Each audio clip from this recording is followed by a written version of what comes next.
सीटों पर पेच फंसा हुआ था। अब फैसला हुआ है कि उस पर फ्रेंडली फाइट होगी, यानी 85 सीटों पर आपका अलायंस होगा, 5 पर फ्रेंडली फाइट होगी। सीट शेयरिंग पर सहमति बनाने के लिए दोनों पार्टियों के नेताओं के बीच आज 2 दौर की बातचीत हुई। 5 सीटों पर पेच फंसा हुआ था। अब फैसला हुआ है कि उस पर फ्रेंडली फाइट होगी, यानी 85 सीटों पर आपका अलायंस होगा, 5 पर फ्रेंडली फाइट होगी। सीट शेयरिंग पर सहमति बनाने के लिए दोनों पार्टियों के नेताओं के बीच आज 2 दौर की बातचीत। तो हम लोगों ने मुहिम शुरू की थी कि हम दोनों जमातें मिलके उन ताकतों के खिलाफ लड़ें जो यहाँ लोगों को बांटने की कोशिश कर रहे हैं, न सिर्फ रियासत में बल्कि सारे मुल्क में। और हिंदुस्तान इंडियन गठबंधन जो है वो बना इसीलिए था कि हम लोग उन फोर्सेस को जो कम्युनल डिवाइड और मुल्क को टुकड़ा करना चाहते हैं उनसे लड़ेगा।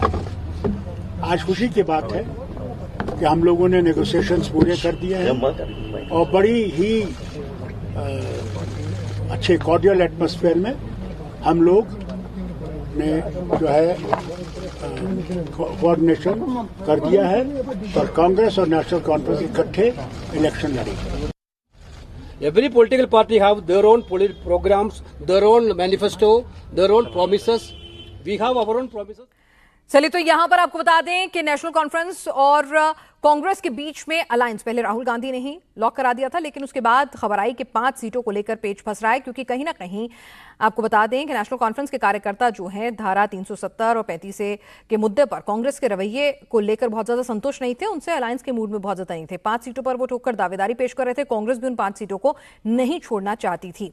तो ऐसे में तुरंत सलमान खुर्शीद और केसी वेणुगोपाल जो है मुलाकात के लिए पहुंचे श्रीनगर, और वहां पर 2 दौर की बातचीत निकली। पहले दौर की बातचीत में कुछ समाधान नहीं निकला।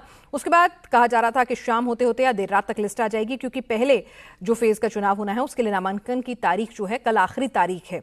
तो ऐसे में अब सहमति ये बनी है कि 90 में से 85 सीटों पर अलायंस होगा, 5 पर दोनों के बीच में फ्रेंडली फाइट होगी।